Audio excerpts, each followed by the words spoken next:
ആകാശവാണി ജില്ലാ വൃത്താന്തം. ഇന്ന് കൊല്ലം ജില്ലാ വിശേഷങ്ങളുമായി ആകാശവാണി പ്രതിനിധി നീരജ് ലാൽ.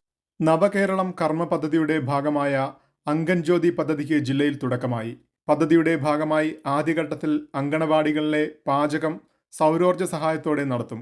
തെന്മല, അലയമൺ, കരവാളൂർ, പട്ടാഴി, വടക്കേക്കര, കരീപ്ര, പൂതക്കുളം, നെടുമ്പന, തെക്കുംഭാഗം, പടിഞ്ഞാറേക്കല്ലട എന്നീ 10 പഞ്ചായത്തുകളിലെ തെരഞ്ഞെടുത്ത 250 അങ്കണവാടികളിലാണ് ആദ്യഘട്ടം നടപ്പാക്കുക.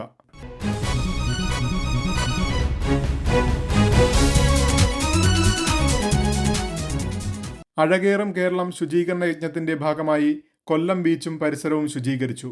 മേയർ, കളക്ടർ എന്നിവരുടെ നേതൃത്വത്തിലായിരുന്നു ശുചീകരണം. തീരത്ത് നിന്ന് ജൈവ അജൈവ പാഴ്വസ്തുക്കൾ ശേഖരിച്ച് ചാക്കുകളിലാക്കി. സാമൂഹിക സന്നദ്ധ സേന directorate, Kerala youth leadership academy എന്നിവയുടെ സംയുക്ത ആഭിമുഖ്യത്തിലായിരുന്നു ശുചീകരണം. 5 ബോട്ടിൽ ബൂത്തുകളും ബീച്ചിൽ സ്ഥാപിച്ചു. സ്വച്ഛ് സർവേഷൻ 2024 സിറ്റിസൺ ഫീഡ്ബാക്ക് ക്യാമ്പയിന്റെ ഭാഗമായി കൊല്ലം കോർപ്പറേഷന്റെയും ജില്ലാ ശുചിത്വ മിഷന്റെ നേതൃത്വത്തിൽ പ്രചാരണ പരിപാടികൾക്കും തുടക്കമായി.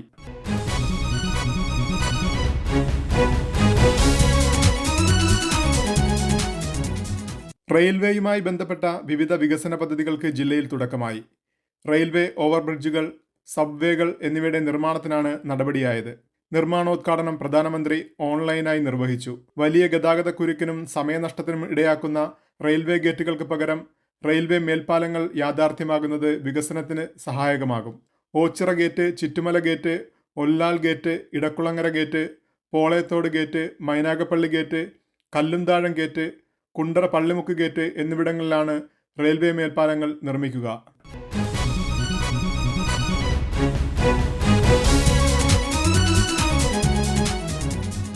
പവിത്രേശ്വരം ഗ്രാമപഞ്ചായത്തിൽ കൊയ്ത്തുത്സവം നടത്തി. കൃഷിഭവനുമായി സഹകരിച്ച് 32 ഏക്കറിലായിരുന്നു നെൽകൃഷി. ഉമ, മനു, രത്ന എന്നീ ഇനങ്ങളാണ് വിളയിച്ചത്. സ്കൂൾ വിദ്യാർത്ഥികൾ, ജനപ്രതിനിധികൾ, കൃഷിവകുപ്പ് ഉദ്യോഗസ്ഥർ, ത്രിതല പഞ്ചായത്ത് അംഗങ്ങൾ എന്നിവർ കൊയ്ത്തുത്സവത്തിൽ പങ്കാളികളായി.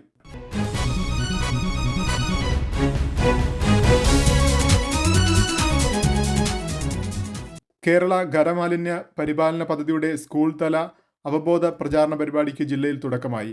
മാറ്റം വിദ്യാർത്ഥികളിലൂടെ എന്ന പേരിലുള്ള പദ്ധതിയുടെ ഉദ്ഘാടനവും ഹരിതകർമ്മ സേനാംഗങ്ങൾക്കുള്ള പുരസ്കാര വിതരണവും പട്ടത്താനം ഗവൺമെന്റ് SNDP UP സ്കൂളിൽ നടന്നു. മാറ്റം വിദ്യാർത്ഥികളിലൂടെ ക്യാമ്പയിന്റെ സ്റ്റിക്കർ പ്രകാശനം, പ്ലാസ്റ്റിക്കിന് ബദലായി ഉപയോഗിക്കാവുന്ന സാമഗ്രികളുടെ വിതരണം എന്നിവയും നടത്തി.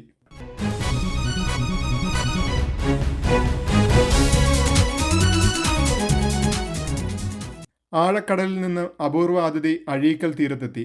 അത്യപൂർവമായി മാത്രം തീരമണയാറുള്ള കടൽപക്ഷി നീലമുഖി കടൽവാത്തയാണ് അഴീക്കലെത്തിയത്. പക്ഷിയെ കൊല്ലം ബേഡ് ബറ്റാലിയൻ ടീം ഏറ്റെടുത്ത് വനം വകുപ്പിന് കൈമാറി. മഹാസമുദ്രങ്ങളിൽ കാണാറുള്ള ഈ പക്ഷി വളരെ അപൂർവമായേ കരയിലെത്താറുള്ളൂ. മാസ്ക്ഡ് ബൂബി എന്നാണ് നീലമുഖി കടൽവാത്ത അറിയപ്പെടുന്നത്.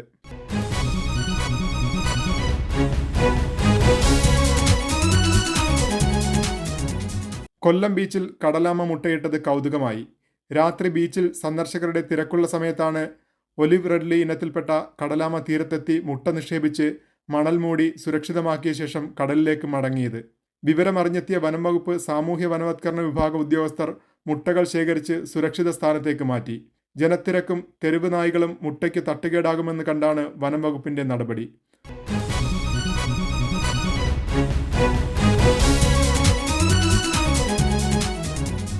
കൊല്ലം പുനലൂർ ചെങ്കോട്ട റെയിൽപാതയുടെ വൈദ്യുതീകരണം പൂർണ്ണമായി. അവശേഷിച്ചിരുന്ന ഭഗവതിപുരം ഇടമൺ പാതയുടെ വൈദ്യുതീകരണം പൂർത്തിയാക്കി. പരിശോധന വിജയമായതിനെ തുടർന്നാണ് കൊല്ലം ചെങ്കോട്ട പാതയുടെ വൈദ്യുതീകരണം പൂർണ്ണമായത്.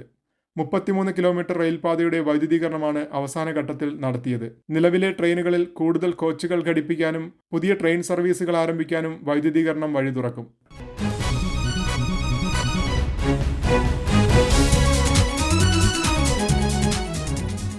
വേനലിൽ വലയുന്ന വഴിയാത്രക്കാർക്ക് ആശ്വാസമേകാൻ ഇത്തിക്കര ബ്ലോക്ക് പഞ്ചായത്ത് തണ്ണീർപന്തൽ ഒരുക്കി. ബ്ലോക്ക് അങ്കണത്തിലൊരുക്കിയ തണ്ണീർപന്തലിൽ വിവിധ പാനീയങ്ങൾ സൗജന്യമായാണ് നൽകുന്നത്. സംഭാരം, നാരങ്ങാവെള്ളം, തണ്ണിമത്തൻ, കുടിവെള്ളം എന്നിവയാണ് വിതരണം ചെയ്യുന്നത്. ജില്ലാ വൃത്താന്തം സമാപിച്ചു.